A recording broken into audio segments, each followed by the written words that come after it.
गुरु तुकया ज्ञानदीपा नमो सद्गुरु सच्चिदानंद रूपा नमो सद्गुरु भक्त कल्याण मूर्ती नमो सद्गुरु भास्करा पूर्ण कीर्ती सेवेला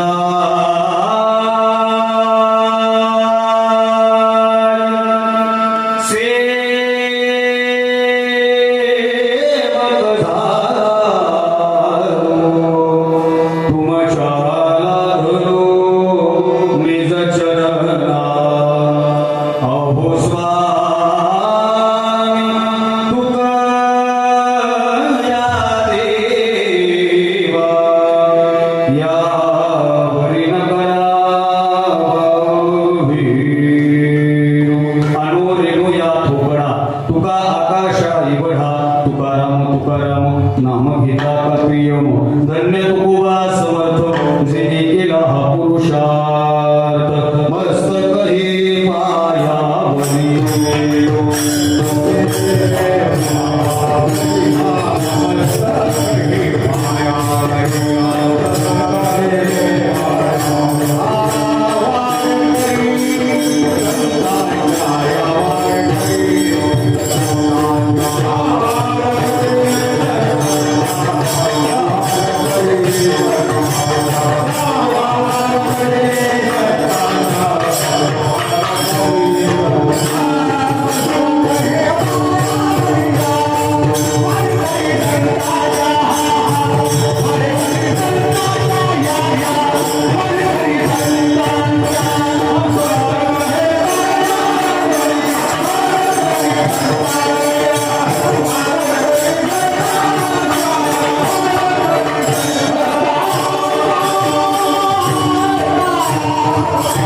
मस्तक हे पायावरी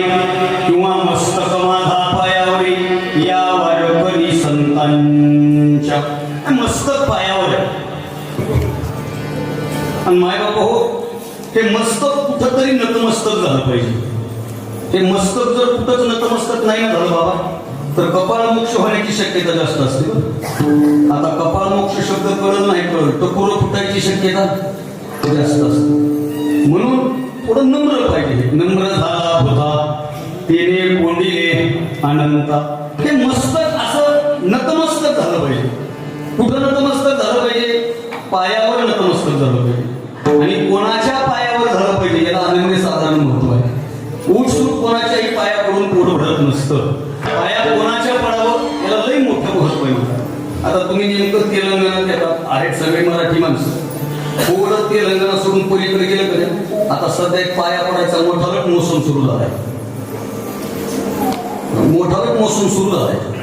चेकपोस्ट लागली वाटत जे कधीच दारात येत नाही ते 5 वर्षांनी एकदा घरात येऊन म्हणून लक्ष राहूया पाया पडतो. असा पाया पडायचा मोठा मोसम सुरू झालाय. उठसूट कोणाच्याही पाया पडून पोट भरत नाही. काय झालं मी संभाजीनगरला राहतो ना आणि संभाजीनगरला मी ज्या कॉलनीत राहतो ना तिथे लई श्रीमंत माणूस आहे बाबा. लई श्रीमंत. इतका श्रीमंत माणूस आहे की अख्खा सप्ताह तरी एवढा श्रीमंत आहे पण 500 रुपयाची पट्टी सुद्धा फाडत नाही एवढा हलकट आहे.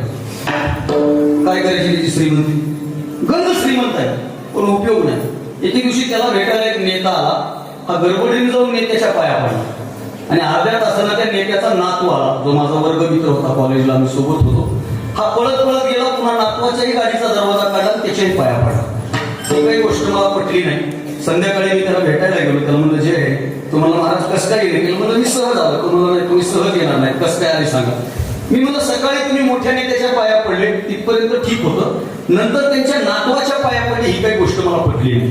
ते मला म्हणलं महाराज तुला नाही आठवत आता ते कॉलनीतलंच असल्यामुळे आणि आमच्या आतली रोज करतात लोक त्यात काही विषय नाही. मी म्हणलं ठीक आहे मी अक्कल शून्य माणूस आहे पण तुम्ही त्या पोराच्या पाया पडायला नको पाहिजे एवढं भाव कळतो. बरं ते वारकरी बी नाही ते मालकरी बी नाही. जर ते वारकरी असतं तर आम्ही समजून घेतलं असतं. पंढरीच्या लोका नाही अभिमान पाया पडे जन एकमेका. आम्हा वारकऱ्यामध्ये आपल्या वारकऱ्यामध्ये एक परंपरा आहे महाराज पाया पडायची एकमेकाच्या पाया पडायची. या गादीवर उभं राहायच्या नंतर इथं जर नातवाचं कीर्तन सुरू असेल असा आला ना तर आजचा सुद्धा नातवाच्या पाया पडतो. इथं जर शिष्याचं कीर्तन सुरू असेल गुरु आला ना तर गुरु सुद्धा शिष्य शिष्याच्या नाही, या गादीच्या पाया पडत असतात, या गादीच्या, या परंपरेच्या पाया पडत असतात. जात पात धर्म पंथ वय लिंग भेद याच्या पलीकडे जाऊन एकमेकांच्या पाया पडण्याची वृत्ती या जगाच्या पाठीवर कुठं असेल ना, तर ती फक्त वारकरी संप्रदायामध्ये हे आपण लक्षात ठेवलं पाहिजे. फक्त वारकरी संप्रदाय, वारकरी संप्रदाय. इथं काहीच नाही, जात पात धर्म पंथ याला काही बंधनच नाही मला. इथं स्त्री पुरुष याच्या पलीकडे जाऊन हे सगळे भेद मावळले. म्हणजे मी सांगत असतो, मी मामा बायकोला घेऊन गेलो वारी, लग्न झालं बायको म्हणजे वारीला यायची, म्हणलं चल गेलो बायकोला घेऊन वारी. आम्ही मामा म्हणतो बरं का. वारीत गेलो, सासवडचा घाट चढलो, दशमीला मुक्कामी गेलो, एकादशीला मला तुकाराम महाराजांच्या फळात तिकडे कीर्तन होतं, मी तिकडे गेलो मधल्या मार्गे. आणि संध्याकाळी मी परत आलो. परत आल्याच्या नंतर पोरं होते दिल्ली सोबत, ते म्हणजे बाबा फुगड्या खेळू, म्हणून चला खेळू. आम्ही फुगड्या धरल्या, खेळल्या. तेवढ्यात माझा एक परमिशन कॉलेजचा मित्र होता, तुम्हाला म्हणा दादा तुम्ही आणि वहिनी एक फुगडी खेळा. खेळतो मी, माझ्या बायको सोबत फुगडी खेळली. आणि फुगडी झाल्याबरोबर माझी बायको माझ्या पाया पडली बरं का. आणि माझी बायको माझ्या पाया पडली की दुसऱ्या मिनिटाला मी माझ्या बायकोच्या पाया पडलो. आणि हे चित्र बघून माझ्या मित्राला एक टेन्शन आलं आणि तुम्हाला एक टेन्शन आलं. बस याच्या पलीकडे कोणाला टेन्शन नाही आलं. म्हणजे तुम्हाला जे टेन्शन आलं, माझ्या मित्राला जे टेन्शन आलं. माझा मित्र मला दादा तू वहिनीच्या पाया पडतोस, काही जास्त घेण्यात आलंय का आपल्याकडून? नाही, आपण काहीच नाही घेतलं. मग काही दबाव वगैरे, काही भीती वगैरे? मी म्हणलं नाही रे, तू वहिनीला भीतोस का? म्हणलं नाही. मग पाया कसं काय पडायला? मी म्हणलं येड्या, मी बायकोला भीत नाही. आणि बायकोला घेणारा माणूस असं 4 चौघात पाया पडत नसतो. आता पिटले पडत असतो, पण 4 चौघात पडत नसतो. नाही, तो मला तसं नाही. वहिनीला तुझ्या पाया पडणं संस्कृतीला धरून आहे, पण तू वहिनीच्या पाया पडणं हे संस्कृतीत बसत नाही. मी त्याला एक उत्तर दिलं बाबा. आणि ते उत्तर नंतर मी आषाढी एकादशी विशेष मध्ये महाराष्ट्र टाइम्स नावाच्या वर्तमानपत्रामध्ये लिहिलं. ते उत्तर असं होतं डॉक्टर साहेब की ती माझी बायको आहे, ती माझी पत्नी आहे, ती माझी अर्धांगिनी आहे, पण पंढरपूर ते घाटनांदूर हा जो रस्ता आहे ना, या रस्त्यावरती माझी बायको आहे, पत्नी, अर्धांगिनी. पण आळंदी ते पंढरपूर ही जी वाट आहे ना, या वाटेवरती नात्यानं जरी माझी बायको असली तरी तत्वानं माझ्यासाठी माऊली आहे, म्हणून मी माऊलीच्या पाया. आता तास आमची चर्चा झाली. त्याला पटलं, त्या बिचाऱ्याला मी जे सांगत होतो ते म्हणला महाराज 100% मला पटलं म्हणला, पण माझा मी नाईलाज असते म्हणून पाया पडावं लागते.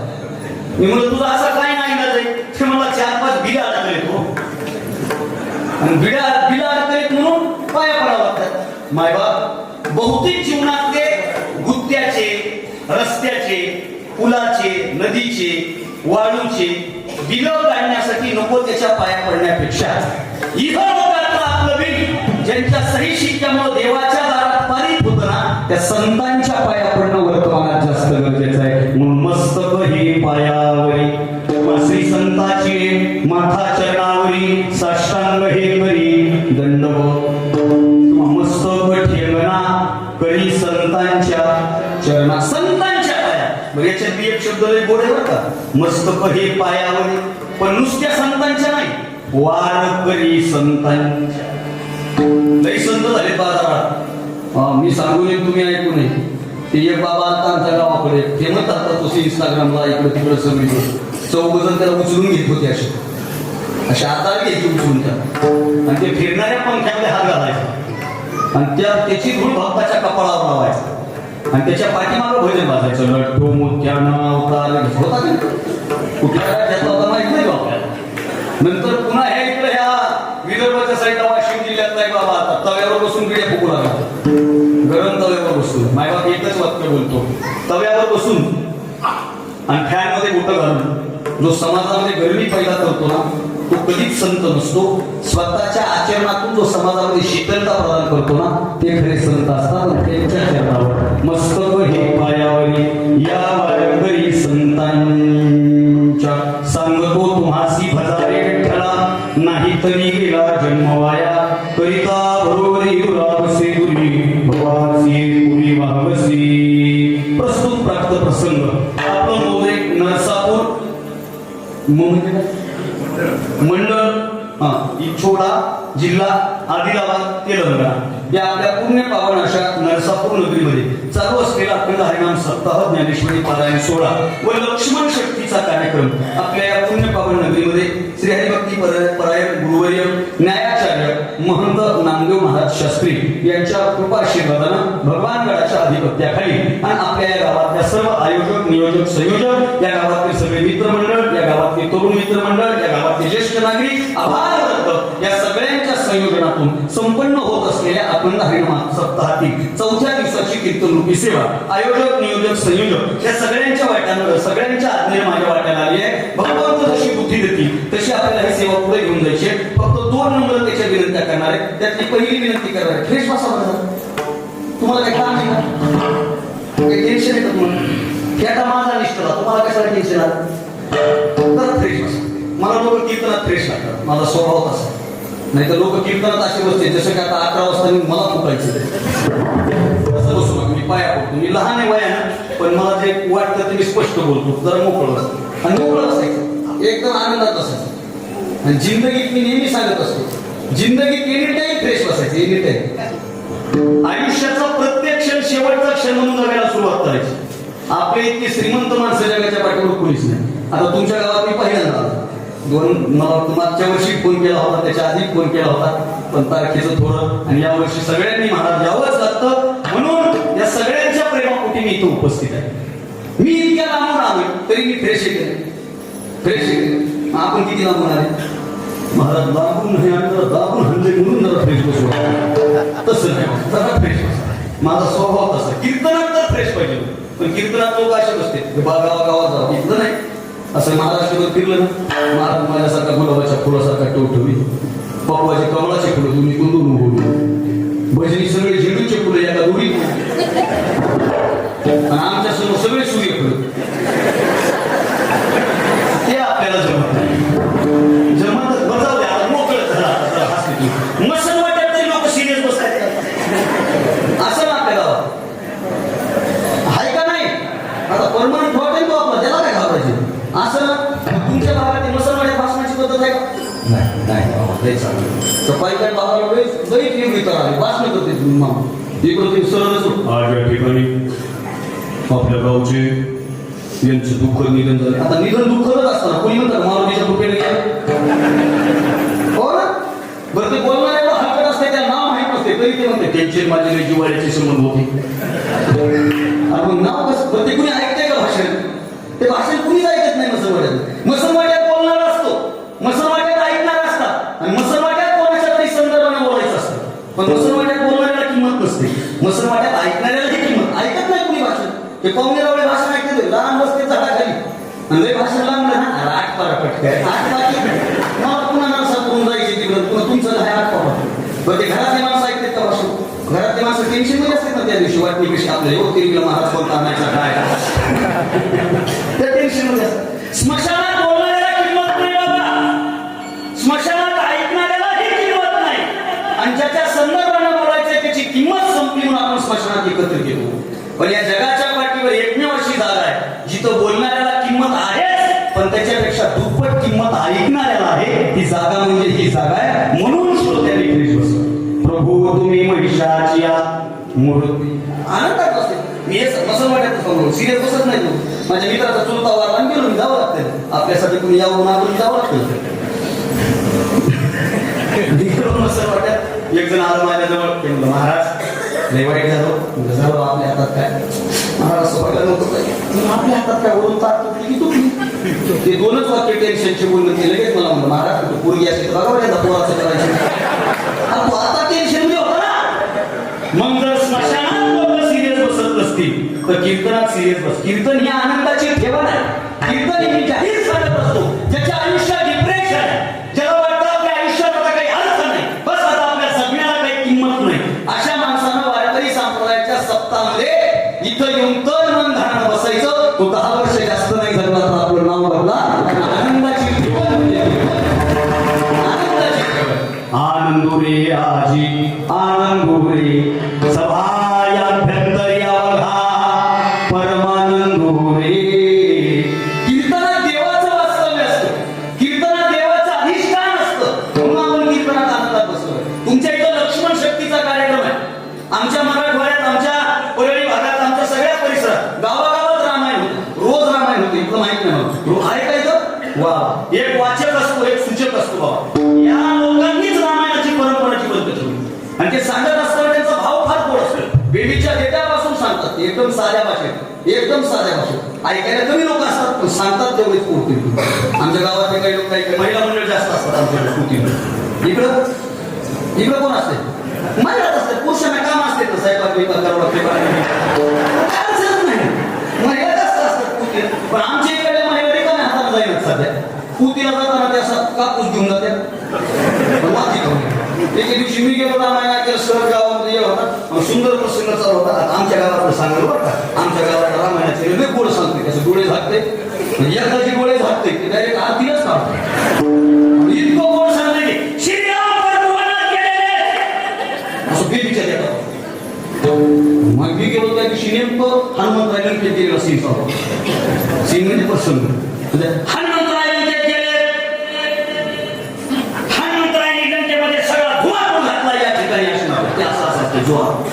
मग ते प्रसंग सुरू झाला. मी आपलं बसलो समोर. हनुमंतरायांची रावणाची समोरासमोर भेट झाली आणि रामाने ठरवलं या वानराला अक्कल घडवायची म्हणून हनुमंतरायाच्या शेपटीला आग लावायचा विचार रावणाच्या डोक्यात असं ते. पण हनुमंतराय काय कशात गोष्टी चेले नव्हते. आता माझ्याकडे बघायचं, कानाला ऐकायचं, डोळ्याला पाहायचं बरं का. हनुमंतरायांनी चमत्कार दाखवायला सुरुवात केली. हनुमंतरायांनी शेपटीचा आकार वाढवायला सुरुवात केली. शेपटीचा आकार वाढत चाललाय, वाढत चाललाय, लईच वाढत चाललाय. शेपटी काय कमी व्हायचं नाव घेणार. आता शेपटीनं बघता बघता होणे दिवे असं उदाहरण केलंय. शेपटीचा आकार काय कंट्रोल मध्ये येईना. शेपटी भलतीच वाढली. काय वाढलं? आणि हनुमंतरायाला बसायला रावणानं आसन दिलं नाही. हनुमंतरायाने त्याच शेपटीचं आसन केलं. हो ना, सगळा विनोद बाजूला ठेवा.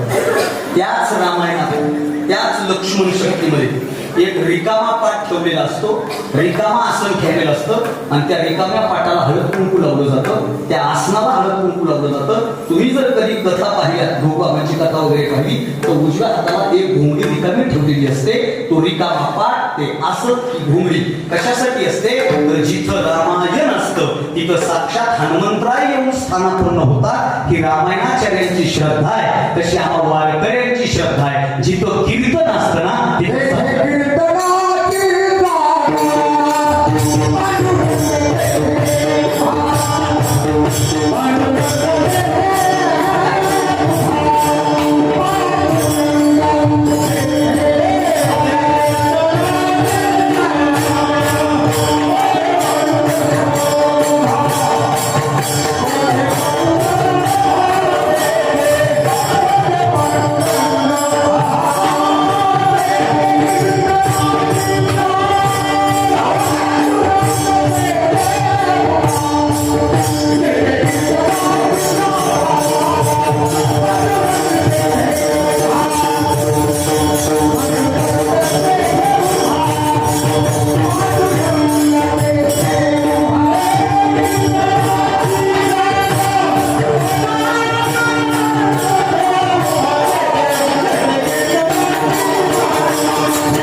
कीर्तन आहे ना तिथं देव आहे.